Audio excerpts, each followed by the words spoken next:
Picture this. You are standing right in the middle of the cereal aisle at your local grocery store. Yeah, we've all been there. Right. You just need some breakfast. But you are staring at this massive wall of like 30 different boxes. You've Yeah. got chocolate puffs, whole grain flakes, gluten-free, sugar-free, with nuts. Without nuts. It's completely overwhelming. It really is. Or maybe it's the end of a long day and you sit down on your couch to scroll through Netflix. There are hundreds of shows, infinite thumbnails. And you scroll for 20 solid minutes. Exactly. You scroll for 20 minutes, you get entirely overwhelmed, and then you just give up, close the app, and go to sleep. It is a universal experience at this point. It totally is. Well, welcome to today's deep dive. If you have ever felt completely paralyzed by having too many good options, you are in exactly the right place. You are definitely not alone in this. Today, our mission is to unpack this massive stack of research we have gathered to explore the famous paradox of choice. We are going to figure out why having an abundance of options is quietly destroying your ability to make a simple decision. And because human psychology is rarely straightforward, we are also going to explore a major scientific plot twist. Yes, the plot twist. Right? A twist that suggests this paradox isn't exactly the universal law we've all been led to believe. It is a brilliant topic to explore, and I am really looking forward to getting into it with you today. Same here. It's fascinating stuff. Because the reality is, as human beings, we are biologically and psychologically wired to crave freedom. We crave options.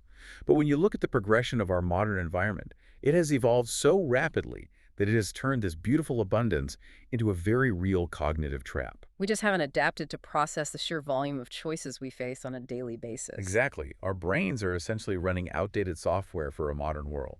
And to really understand the mechanics of that cognitive trap, we have to start with the classic view of choice paralysis. We have to talk about the famous JAM study. Oh, the JAM study. It is an absolute cornerstone of behavioral psychology. It really is. It's the experiment by psychologist Barry Schwartz and his colleagues that pretty much put this entire concept on the map. They basically set up this tasting table in a really upscale grocery store. And they featured these exotic gourmet jams. Yeah, so in one setup, they put out 24 different varieties of jam on the display table.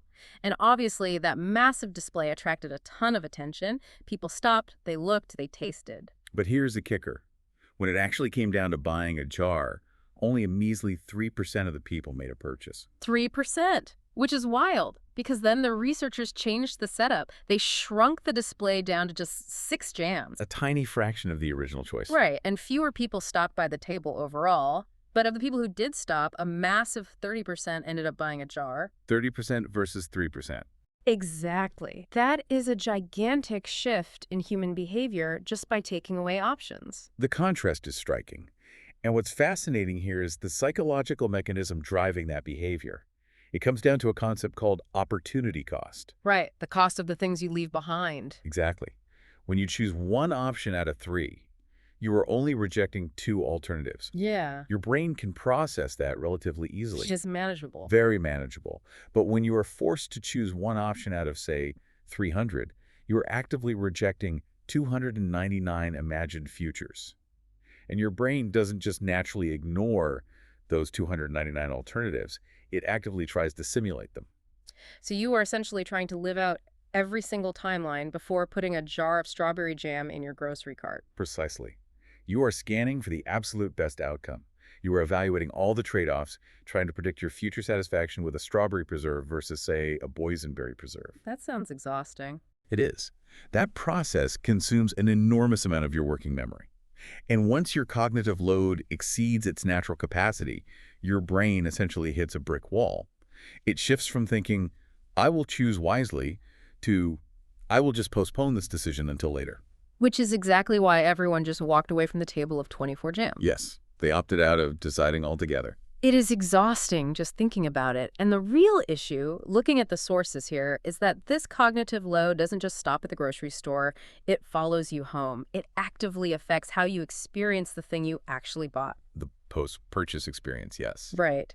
There is this brilliant personal anecdote from Barry Schwartz in the research that makes this incredibly relatable. He talks about being on vacation with his family in this tiny seaside town in Oregon. I love this story. It's so good. So he goes to a small general store to buy some wine for dinner. They only have about 5 options in the whole store. He buys a bottle, takes it home, and it tastes completely mediocre. He didn't care. Right. He didn't care at all. He enjoyed the dinner. He knew there was absolutely nothing he could have done differently. He picked from what was there, and that was that. But, he notes, if he had bought that exact same mediocre bottle of wine from a massive modern superstore that offered thousands of bottles, The entire experience would have been ruined. ruined. Because with endless options, your expectations skyrocket. If you buy a bad bottle when there are thousands of bottles to choose from, there are absolutely no excuses. The blame falls entirely on you. You made the wrong choice. Exactly. You blame yourself. And that abundance of choice forces us to internalize that blame. It fuels what psychologists call counterfactual thinking. Counterfactual thinking, meaning thinking about what could have been. Yes, it is just a fancy academic way of saying you constantly imagine how things could have been better. Yeah. That constant comparison breeds regret. And regret erodes satisfaction. So you actually end up feeling less happy precisely because you had better access to options. Okay, let's unpack this for a second. Knowing all this about how our brains basically short-circuit under pressure, how do we actually survive a typical day? Because the data says we make roughly 35,000 decisions every single day. 35,000. It is a staggering number. It really makes perfect sense why tech billionaires, people like Steve Jobs or Mark Zuckerberg, famously wore the exact same outfit every single day, a black turtleneck or a plain gray t-shirt. Right. They weren't just being eccentric fashion icons. No. They were actively trying to eliminate trivial choices from their lives. They were protecting their mental energy from decision fatigue. They recognize that willpower and decision-making capacity are finite resources. You only have so much juice in the battery every day. But how the rest of us handle those thousands of decisions largely depends on our psychological profile. Which brings us to the 2 types of choosers mentioned in the sources. Yes. The research in this field divides us into 2 distinct types: maximizers and satisficers. Let's start with the maximizers. Maximizers are driven by a deep internal need to find the absolute best option available. They will scour every single review, they will compare every minute specification, and they will agonize over those opportunity costs we just talked about. And objectively speaking, that optimization strategy does work in some measurable ways, doesn't it? Like the data on college seniors entering the job market. It does.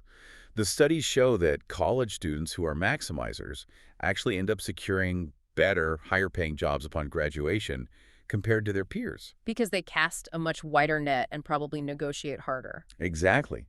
They land starting salaries that are often significantly higher. But that financial success masks a severe psychological penalty. The catch. The catch. Despite getting objectively better jobs, those maximizing seniors report being significantly more stressed, more anxious, more frustrated, and ultimately much less happy with their final outcomes. Because the moment they accept the amazing job, they are haunted by the ghost of the jobs they didn't take. They are trapped in that counterfactual thinking. They simply cannot turn off the optimization engine in their heads.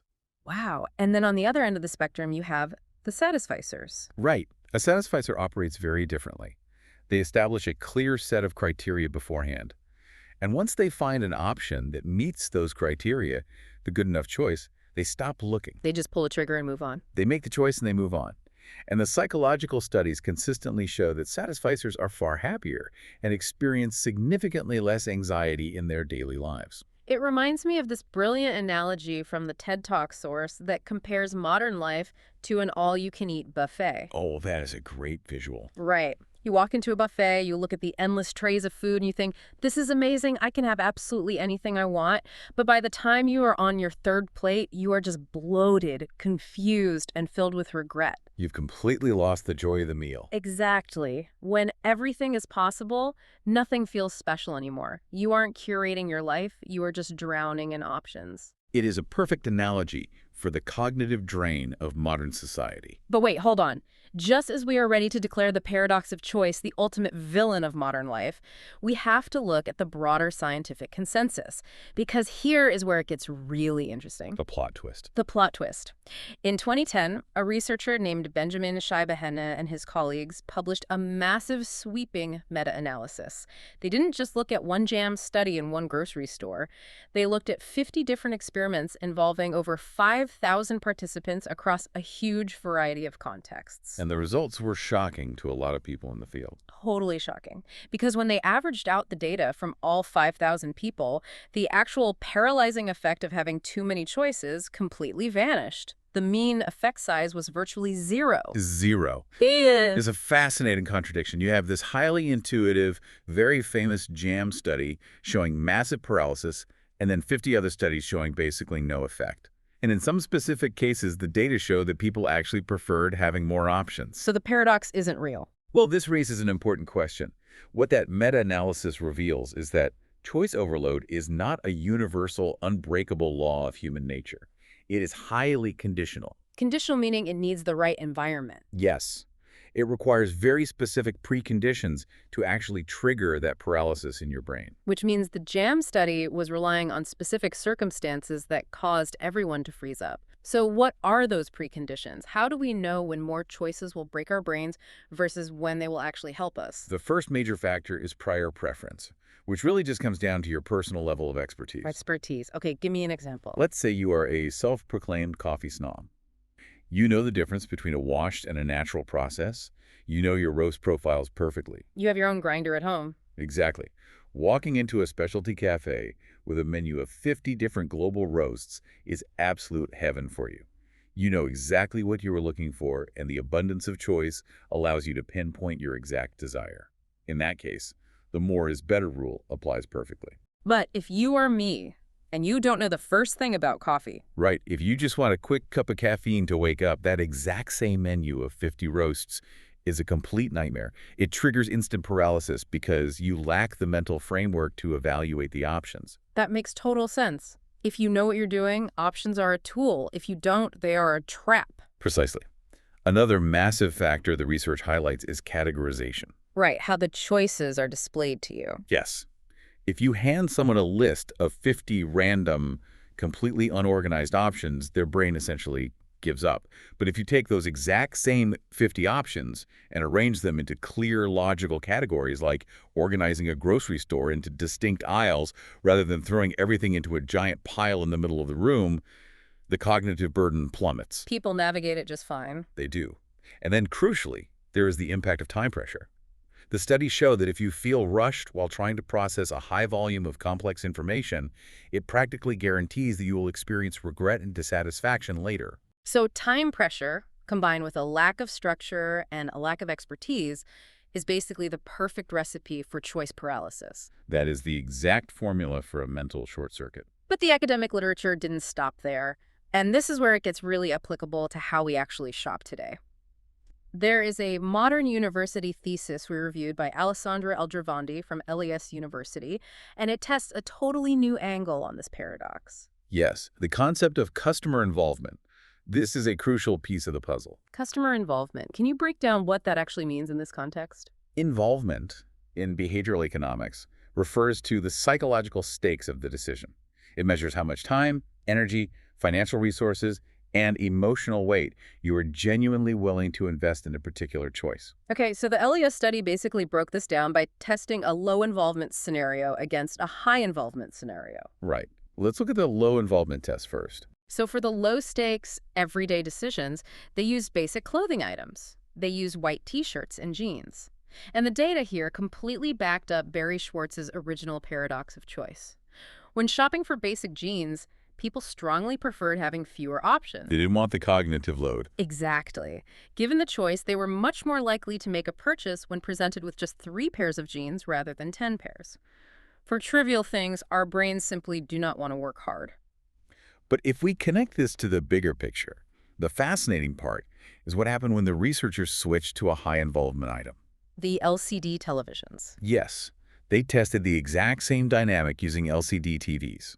Now, a TV is a high-cost, high-stakes purchase. It is a centerpiece of your living room that you're going to look at every single day for years. And in this high-involvement scenario, the paradox inverted entirely. It flipped completely. It did. People were actually more activated, more engaged, and significantly more likely to make a choice when presented with 10 TVs compared to just 3 TVs. So the brain just completely reverses its preference based on the price tag and the stakes. It reverses based on the deep psychological desire to avoid what we call buyer's remorse. Oh, interesting. When the stakes are high, we actively want the cognitive workload. We want to do the research. We want to evaluate multiple options, compare the refresh rates, the contrast ratios, and feel like we left absolutely no stone unturned. Because doing that heavy lifting helps us justify the purchase to ourselves later. Exactly. We convince ourselves we made the smartest possible investment. If you only look at 3 TVs before dropping $1,000, you will constantly wonder if you missed out on a much better deal. You need the contrast to feel secure. So the key takeaway here is that the paradox of choice isn't destroying all of our decisions across the board. Mhm. It mainly haunts us in the trivial, low-involvement areas of our lives where we simply shouldn't be spending our mental energy in the first place. That is exactly right. The cognitive trap snaps shut when we apply high-involvement energy to low-involvement choices. So what does this all mean for you? Let's zoom out from grocery stores and electronics and look at how this impacts the broader trajectory of our actual lives. Because this tyranny of infinite choice is deeply impacting our education, our careers, and even our relationships. It is a systemic issue at this point. It is. The original research paints a pretty stark picture of the modern university system. It used to be that colleges had very strict core curriculums. You showed up and you took the classes you were told to take. A very guided path. Right. But today, universities function more like intellectual shopping malls. Harvard, for example, offers over 40 distinct majors. And if you somehow don't like any of those 40, you can essentially design your own. On the surface, that sounds like the ultimate educational freedom. A beautiful thing. It does sound great. But the reality on the ground is that it has created an entire generation of highly anxious students. They are sampling classes for 10 minutes and walking out. They are padding their resumes with double and triple majors simply because they are utterly terrified of choosing the wrong path. Because when your major is completely up to you, it stops being just a simple course of study. It becomes a rigid, high-stakes definition of your entire identity. Yes. The burden of curation is literally crushing them. And it represents a profound cultural shift. There is a broader societal trend over the last few decades where the responsibility for choices, even incredibly complex ones like directing your own medical treatments or managing intricate retirement portfolios, has been pushed entirely onto the individual. You have to be the CEO of every aspect of your life. Exactly. The driving philosophy in our culture has always been that offering citizens more choice automatically increases their welfare. And while autonomy is absolutely crucial, the underlying premise being analyzed here is that this relentless push for maximizing individual choice often places an unbearable burden on people. And the statistics surrounding this societal shift are incredibly sobering. Over a recent 30-year period, the affluence of Americans skyrocketed. Material wealth went way up. Way up. To give you a practical idea, the number of homes with dishwashers went from 9% to 50%. Air conditioning, cable television, the internet. We gained access to endless amenities and endless choices. So we should be thrilled, right? You would think. Yet during that exact same period of explosive economic growth, the number of Americans describing themselves as very happy actually dropped by 14 million. 14 million fewer happy people. 14 million. While at the same time, rates of clinical depression basically tripled. It really forces us to rethink what actually drives human well-being. The data heavily suggests that limitless freedom and endless optimization are not the answer to a happy life. Oh, so what is the answer? Conversely, the things that naturally restrict our choices, commitments like marriage, deep family ties, or tight-knit religious and social communities, those things actually correlate with much higher levels of personal well-being. Because they take choices off the table. Exactly. These social structures limit our options in profound ways. They demand obligations that restrict our freedom. But those very limits can be incredibly liberating. They free us from the constant agonizing burden of having to optimize every single aspect of our existence. I absolutely love that concept. Limits can liberate. It is a powerful reframe. So knowing all of this, how do we actually survive a trip to the grocery store or a Friday night on Netflix without burning out? The research provides a highly actionable playbook to help you beat decision paralysis right now, today. The first practical strategy is to limit your pool of options artificially. When you are faced with a low-stakes decision, force yourself to choose from a maximum of 3 options. Just 3. Just 3. Don't look at the whole menu. Pick 3 things, ignore the rest of the noise entirely, and make your choice from that tiny subset. That is great. The second strategy is to define your criteria before you engage with the options. Before you open a streaming app, before you walk into the store, decide what actually matters to you. Set the parameters in advance. Right. Say to yourself, I want a comedy under 90 minutes. Or, I want a plain blue shirt under $40. Once you find an option that meets your specific criteria, stop looking. Embrace being a satisficer. Excellent advice. The third approach is to use time caps, which is particularly effective for reversible choices. And remember, most decisions you make on a daily basis are entirely reversible. If you pick a bad movie, you can literally just turn it off. Exactly. If a choice is reversible, speed is far more important than perfection. Set a strict 10 to 20-minute window to make your decision, and when that timer goes off, commit to it. Move forward. And finally, the fourth strategy is to actively accept the trade-offs. Remind yourself constantly that every single choice you make inevitably excludes other alternatives. That is just math. Right. That isn't a failure on your part to optimize your life. That is just the normal reality of living. Choosing one path means letting go of others, and you have to make peace with that. By learning to embrace being a satisficer in the low-stakes game of life, the breakfast cereals, the t-shirts, the streaming shows, you actively preserve your precious mental energy. You save your cognitive bandwidth for the high-stakes, high-involvement decisions that actually matter and truly deserve your deep focus. That is the biggest takeaway for you as you navigate your day. You do not have to optimize every single aspect of your life. Give yourself permission to just be good enough on the little things. Before we wrap up, I want to leave you with one final, deeply fascinating nugget from the Shibahan meta-analysis to ponder on your own. Oh, please do. We have spent this entire session talking deeply about how the paradox of infinite choice paralyzes the mind. But what about the physical body? That is a great question. How does all this choice actually affect us biologically? The research notes a distinct physiological phenomenon. Humans, much like other omnivorous species in the animal kingdom, reliably consume higher quantities of food when the number of available options increases. Really? Just by having more options present? Yes. From an evolutionary standpoint, it is a survival mechanism. It encourages us to diversify our dietary intake and ensure we get different nutrients when food is abundant.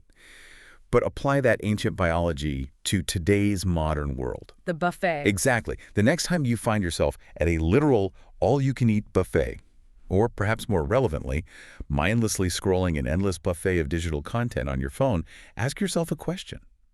Is the sheer abundance of choice not just overwhelming your brain, but actively hijacking your primal biology? Wow.